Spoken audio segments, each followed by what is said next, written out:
नमस्कार प्रेक्षकांनो, या मालिकेच्या आजच्या जबरदस्त भागामध्ये आपलं स्वागत आहे. आणि त्यामध्ये स्वानंदी आता फोन करून समरला सांगत असते की अहो, मी तुम्हाला काय म्हटलं ते तुमच्या सगळं लक्षात आलंय का, आणि त्या पद्धतीने तुम्ही करणार आहात का. तेव्हा आता समर म्हणतो हो हो, मी सगळं ऐकलंय.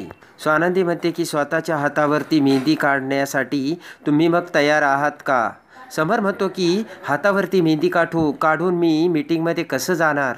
समर म्हणतो हे बघा, काही जरी झालं तरी मी हातावरती मेहंदी काढणार नाही, आणि त्यासाठी आदिराने सुद्धा मला भावनावश करू नये. तेव्हा स्वानंदी म्हणते की तुमच्या आदिरासाठी सुद्धा तुम्ही तुमच्या हातावर मेहंदी काढणार नाही का.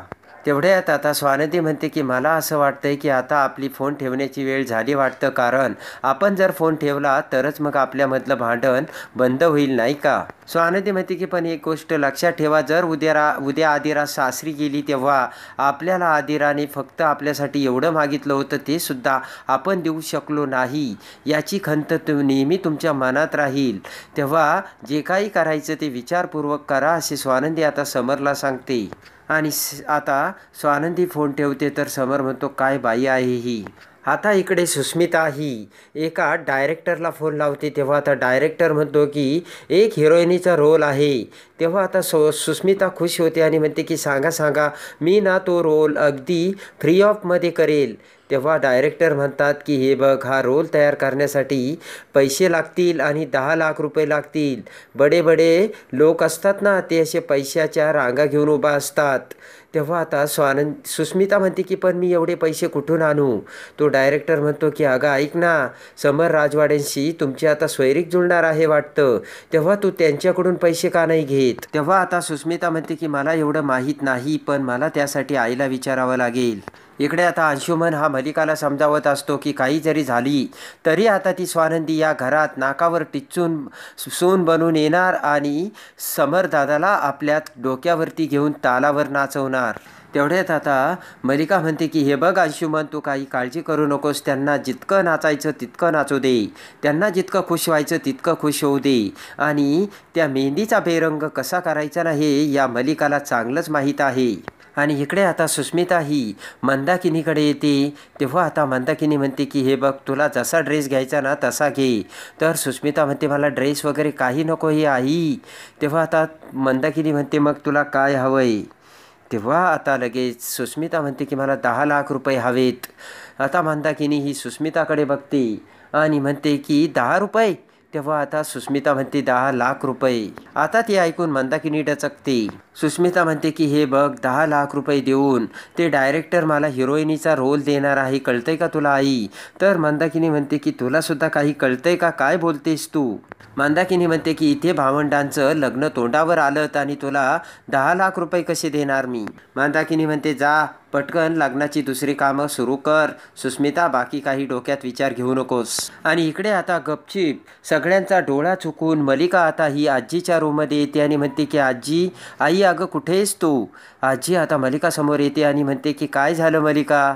तेव्हा आता मलिका म्हणते की आई, तू एक गोष्ट बघतेस का, हे लग्न ठरल्यापासून प्रत्येक वेळेस काही ना काही अपशकुन घडतायत.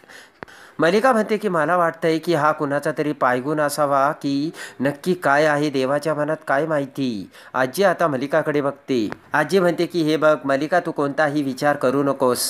लग्न कार्याच्या वेळेस अशा काही गोष्टी होतच असतात आणि त्याचा एवढा विचार करायचा नसतो. त्यानंतर आता मलिकाकडे बघत आजी म्हणते की हे बघ मलिका, थांब मी जरा आलेच.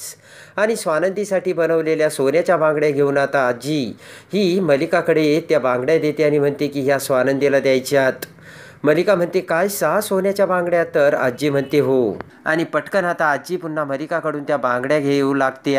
मलिकाच्या हातातून आता त्या बांगड्या काही सुटायला तयारच नसतात. आजी आता पटकन मलिकाकडून त्या बांगड्या घेऊन पिशवीत ठेवते. आणि इकडे आता आजी त्या बांगड्याची पिशवी मलिकाकडे देते आणि मलिका ती पिशवी घेऊन तिच्या बेडरूममध्ये येताच इकडे मंदाकिनीचा पुन्हा मलिकाला फोन येतो. तेव्हा आता मलिका म्हणते बोला ना. तर मंदाकिनी म्हणते की त्या दिवसापासून आपला फोनच नाही झाला ना. अहो त्या दिवशी तुम्ही पैसे द्यायला नकार दिला, मला ना खूप आतमधून त्रास झाला बरं का. मलिका ही म्हणते की हे बघा, तुम्हाला पैसे देण्याबद्दल ना मी समरला खूप काही समजावून सांगितलं, पण समर काही ऐकायला तयारच नाही. आणि त्या दिवशी दुकानात जे काही घडलं ना तेव्हा त्याला तर आता अजूनच राग आलाय बरं का.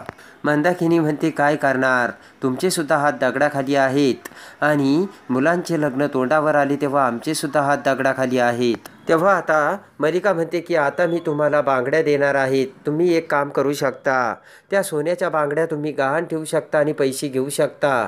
तेव्हा मंदाकिनी म्हणते की नाही नाही, अहो त्या स्वानंदीच्या बांगड्या असणार आहेत आणि मी कशाला त्या गहाण ठेवू. तेव्हा आता मलिका म्हणते की अहो स्वानंदीच्या बांगड्या घालणार आहेत, त्या कुणाला माहिती खऱ्या आहेत की खोट्या आहेत. बाजारात सेम टू सेम अशा खोट्या बांगड्या मिळतात ना. आणि तसंही लग्न झाल्यानंतर तिला किती सोनं मिळेल याचा ती सुद्धा विचार करू शकत नाही. तेव्हा आता मलिकाचा प्लान एकदम मंदाकिनीला पटलेला असतो. मलिका म्हणते काय आहे, शेवटी तुम्हाला पैशाची गरज आहे आणि गरजवंताला पैशाची गरज असल्यामुळे त्याला अक्कल नसते हे म्हणतात तेच खरं.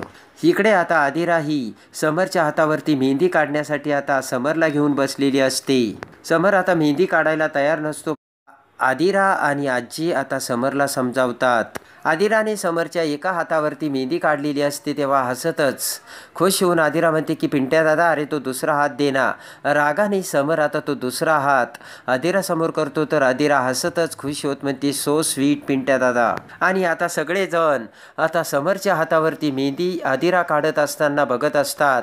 आनंद, निकिता सगळेजण तिथे येतात तर मलिका आता हळूच तिच्या मैत्रिणीला बोलावते आणि तिची मैत्रीण आता मलिकासमोर येताच मलिका तिचा डाव आता तिच्या कानात सांगते. आणि तेवढ्यात मलिका त्या पिशवीतील सोन्याच्या बांगड्या बाहेर काढते तर आजीचे लक्ष मलिकाकडे जाते.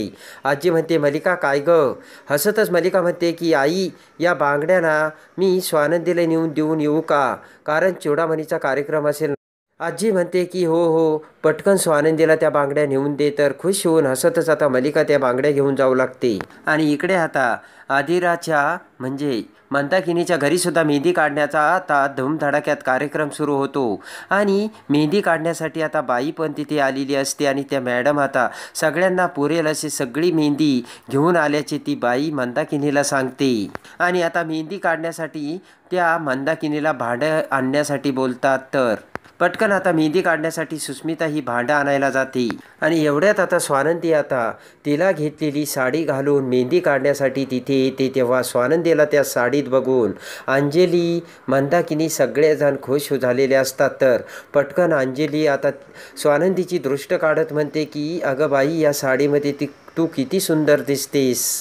आणि तेवढ्यात रोहन हा स्वानंदी समोर येत म्हणतो की ताई तू खरंच खूप सुंदर दिसते. मंदाकिनी म्हणते चला चला आता रोहनसुद्धा आला आणि आपण कार्यक्रमाला सुरुवात करूयात. आणि लगेच आता तिथे आलेल्या सगळ्या बायका आता मेहंदी काढण्यासाठी स्वानंदीला आता समोर बसवतात आणि स्वानंदी समोर आता फेर धरून आता नाचायला सुरुवात करतात. आणि तेवढ्यात आता मलिका ही तिच्या मैत्रिणीसोबत तिथे येते. तर मलिकाला बघताच मंदाकिनी तिला नमस्कार करते आणि म्हणते हो बघा आत्ताच कार्यक्रम सुरू झाला आहे. आणि तेवढ्यात मंदाकिनी म्हणते की या ना आणि काय घेणार तुम्ही. हसतच मलिका म्हणते ज्यूस घेणार आहे मी आणि अगोदर मी माझ्या सुनेसोबत नाचते आणि मग घेणार आहे. तेव्हा हसतच मंदाकिनी म्हणते की अहो या ना. स्वानंदीसुद्धा आता मलिकाला बघते आणि शेजारीच आता मेहंदीचं भांडं ठेवलेलं असतं आणि त्यामध्ये आता मेहंदी ठेवलेली असते. तर पटकन इकडे आता मलिका ही त्या मेहंदीच्या भांड्याकडे बघते आणि तिच्या मैत्रिणीला खुणावते. तेव्हा तिची मैत्रीण पटकन आता त्या मेहंदीच्या भांड्या शेजारी असते आणि तिच्याकडे असलेली केमिकल आता त्या बाटलीतून त्या मेहंदीमध्ये टाकते. आणि इकडे आता रोहन, स्वानंदी हे डान्स करत असतात, कुणाचंच तिकडं लक्ष नसतं. आता इकडे मलिका ही मंदाकिनीला घेऊन तिच्या आतमधल्या रूममध्ये येते आणि मंदाकिनीला समोर बसवत आता मलिका त्या सोन्याच्या बांगड्या मंदाकिनीच्या हातात देते आणि म्हणते बघा या बांगड्या मी तुम्हाला देते. या कानाची खबर त्या कानाला नाहीये एवढं तुम्ही लक्षात ठेवा. मंदाकिनी म्हणते काय, कुणालाच माहीत नाही का हे. तेव्हा मलिका म्हणते अजिबात नाही. मलिका म्हणते तुम्हीसुद्धा कुणाला सांगू नका बरं का. मंदाकिनी म्हणते नाही नाही मी कशाला कधी कुणाला सांगेन. आता तेवढ्यात सुस्मिता ही दरवाज्यात येऊन त्यांचे बोलणे ऐकू लागते.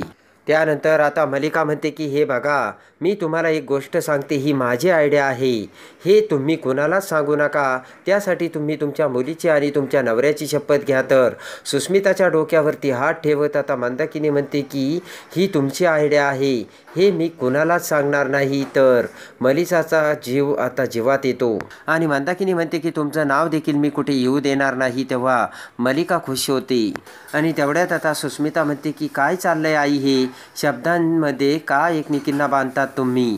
तेवढ्यात मलिका आता मंदाकिनीला तोंडावरती बोट ठेवून खुणावते. तेवढ्यात आता सुस्मिता म्हणते की आई अगं काय चाललंय. तर मंदाकिनी म्हणते तू जा बरं, मोठ्या माणसांच्या गप्पा अशा ऐकायच्या नसतात, जा तिकडे तयारी कर तू.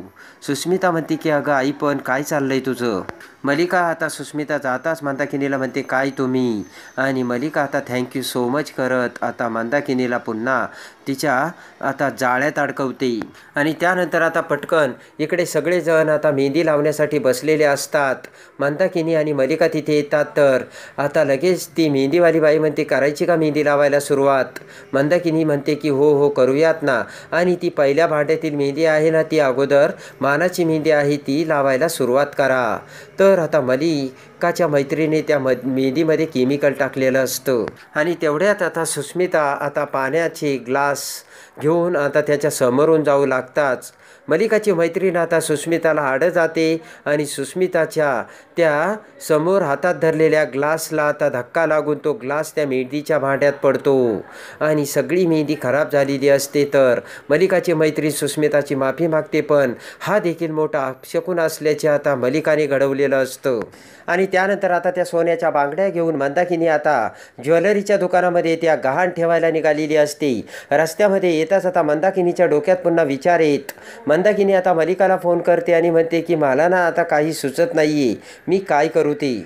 मंदाकिनी म्हणते की या सोन्याच्या बांगड्या मी कुणाकडे जाऊन गहाण ठेवूयात आणि जर कुणाला कळलं तर मला खूप भीती वाटते असे मंदाकिनी बोलताच मलिका म्हणते की तुम्ही एक काम करा, माझ्या ओळखीचे एक ज्वेलर आहेत, तुम्ही त्याच्या दुकानात जा आणि गहाण ठेवा असे म्हणत मलिका आता मंदाकिनीला त्या ज्वेलरचा ॲड्रेस देते. तर पटकन मंदाकिनी आता त्या ज्वेलरी शॉपच्या दुकानात येते आणि त्या बांगड्या आता गहाण ठेवण्यासाठी त्या ज्वेलरी शॉपच्या आता त्या माणसाकडे देताच तो माणूस आता त्या बांगड्या पारखून घेतो आणि त्या बदल्यात मंदाकिनीला 10 लाख रुपये देतो.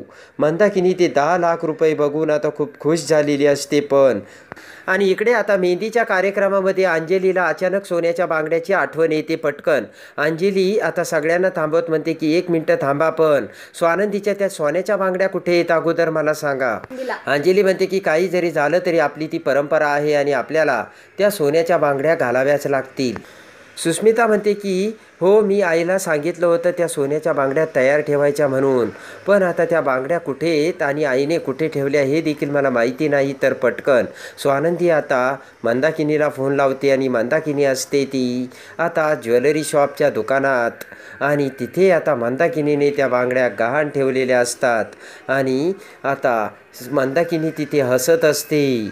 तर आता स्वानंदीला त्या सोन्याच्या बांगड्या कशा मिळणार हे बघण्यासाठी आणि या मालिकेच्या डेली अपडेटसाठी आपल्या चॅनलला लाईक करा, सबस्क्राईब करा.